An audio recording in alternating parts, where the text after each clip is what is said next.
Hello everyone. It is my pleasure to share with you today a developing research project regarding technology in music education classrooms. In this presentation, I will be discussing the importance and need for the study, the purpose and four research questions, a vision of the research design, and finally, a vision as how the data for the study will be analyzed. First, to provide a brief snapshot of the literature review, research shows that for nearly 50 years the field of music education has been seeking to leverage technology tools in music education. By the late 1980s, diffusion grew as music technology hardware became available to the general public, such as cassette recorders, synthesizers, and personal computers. And by the early 1990s, even more significant potential developed for hardware and software implementations in music teaching and learning.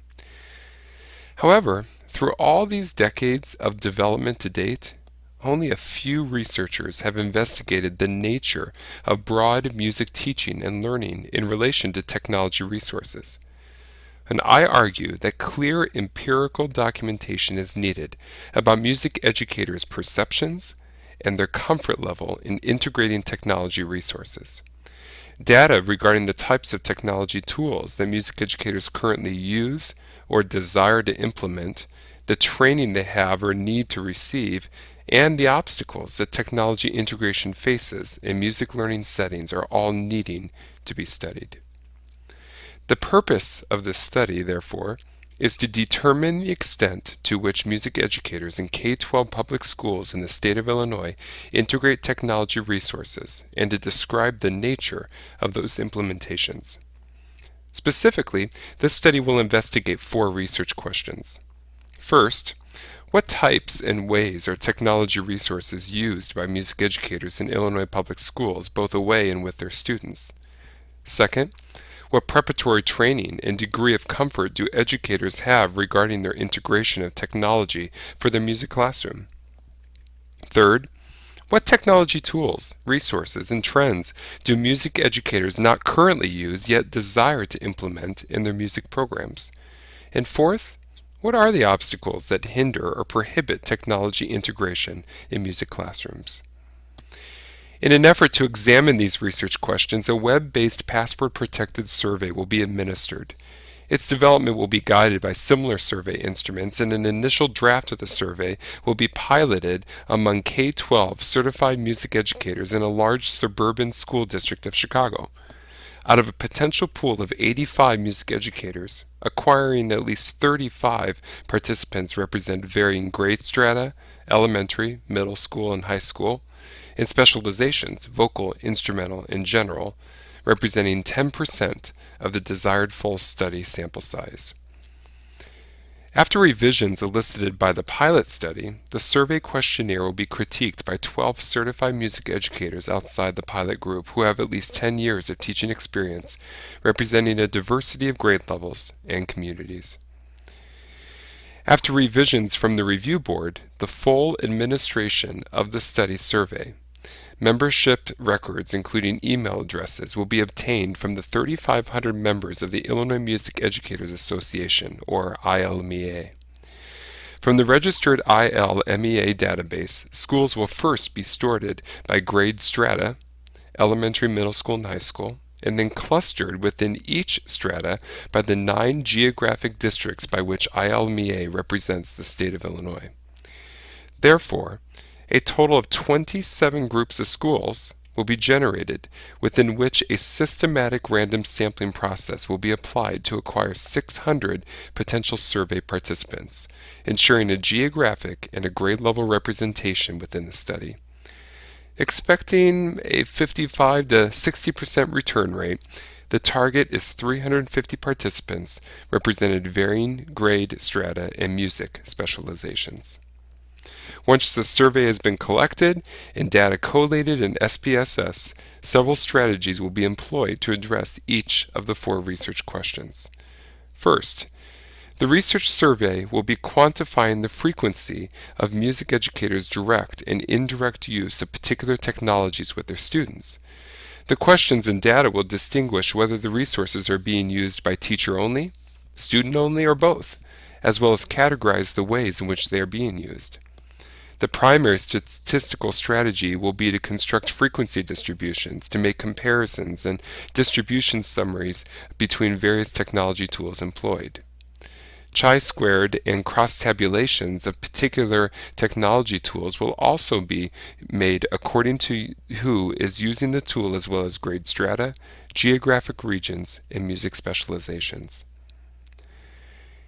In addressing the second research question, frequency of training sources will be inquired within broad categories of higher education coursework, in-service workshops, and independent interest in learning. Likert-type questions will inquire how prepared music educators feel integrating technology into their instructional designs. Addressing savviness, participants will be rating their levels of comfort or expertise with technology. Since Likert-generated data is ordinal in nature, conclusions derived from the median and range will be employed for this research question. Also, application of Spearman's rank order correlation coefficient will be used to ascertain possible correlations between the amount and types of technology training and educators' self-assessed confidence and comfort in classroom implementations. In addressing the third research question, the survey will gauge music educators' familiarity with potential technology resources and will inquire as to their interest for future use. Participants will also be asked to indicate their overall attitude towards the importance of technology integration into their music programs.